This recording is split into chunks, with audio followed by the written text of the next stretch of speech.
Bismillahirrahmanirrahim. Assalamualaikum warahmatullahi wabarakatuh. Perkenalkan, kami dari kelompok 2 dari kelas CKP 4 dengan anggota yang pertama Fitria Lutfa, Hanik Maya Eliana, Kesha Indi Rusana, Maulina Putri Hamsar. Tujuan kami membuat video ini untuk memenuhi tugas dari Ustaz Jonro. Di sini, saya perwakilan dari kelompok 2 akan mempresentasikan hasil diskusi kelompok kami tentang mengenai istilah hadis, khabar, atsar, dan keutamaan mempelajarinya. Pertama, pengertian hadis. Al-hadis adalah bentuk mufrad dari jama' al-hadis dan dasar katanya adalah tahdis, yang artinya pembicaraan. Menurut bahasa, al-hadis memiliki beberapa arti, yaitu al-jadid yang baru, al-thoriqo jalan, al-khobar berita, dan al-sunnah perjalanan. Menurut istilah, para ahli berbeda pandangan sesuai dasar dan latar belakang keilmuannya. Menurut ahli hadis, hadis yaitu segala perkataan Nabi Shallallahu Alaihi Wasallam, perbuatan dan ahwal hewannya. Sesuatu yang disandarkan Nabi Shallallahu Alaihi Wasallam baik berupa perkataan, perbuatan, ketetapan, maupun sifat beliau.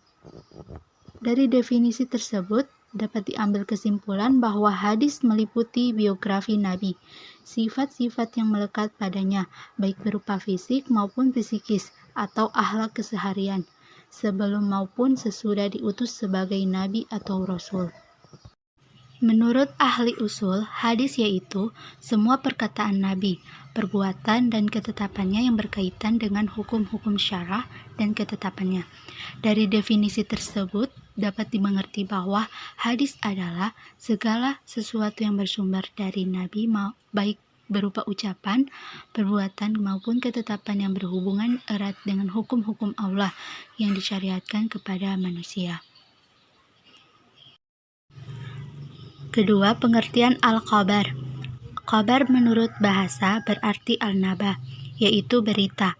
Sedangkan menurut istilah terdapat 3 pendapat, yaitu khabar adalah sinonim dari hadis, yaitu sesuatu yang disandarkan kepada Nabi Shallallahu Alaihi Wasallam dari segi perkataan, perbuatan, takrir, dan sifat. Kedua, kabar berbeda dengan hadis. Hadis adalah sesuatu yang berasal dari Nabi Shallallahu Alaihi Wasallam, sedangkan kabar lebih umum dari hadis. Hadis adalah sesuatu yang berasal dari Nabi Shallallahu Alaihi Wasallam, sedangkan kabar adalah sesuatu yang datang dari Nabi atau dari selain Nabi Shallallahu Alaihi Wasallam. Pengertian al-atsar. Atsar secara etimologi berarti bakhiyat al-syai', yaitu sisa atau peninggalan sesuatu. Secara terminologi berarti sinonim dari hadis, yaitu segala sesuatu yang berasal dari Nabi Shallallahu Alaihi Wasallam. Jumhur ulama cenderung menggunakan istilah khabar dan atsar untuk segala sesuatu yang disandarkan kepada Nabi Shallallahu Alaihi Wasallam dan demikian juga kepada sahabat dan tabi'in. Namun, para fuqaha Khurasan membedakannya dengan mengkhususkan al-ma'quf, yaitu berita yang disandarkan kepada sahabat dengan sebutan atsar, dan al-marfu, yaitu segala sesuatu yang disandarkan kepada Nabi SAW dengan istilah khabar. Keutamaan mempelajarinya. Dari Zaid bin Sabit, dia berkata, "Aku pernah mendengar Rasulullah Shallallahu Alaihi Wasallam bersabda, semoga Allah mengelokkan rupa orang yang mendengar hadis dariku, lalu dia menghafalnya. Dalam lafaz riwayat lain, lalu dia memahami dan menghafalnya, hingga kemudian dia menyampaikannya kepada orang lain. Terkadang orang yang membawa ilmu agama menyampaikannya kepada orang yang lebih paham darinya, dan terkadang orang yang membawa ilmu agama tidak memahaminya." Hadis yang sahih dan mutawatir. Hadis yang agung ini menunjukkan besarnya keutamaan dan kemuliaan orang yang mempelajarinya, memahami kemudian menyampaikan petunjuk Rasulullah dalam hadis-hadis beliau kepada umat manusia.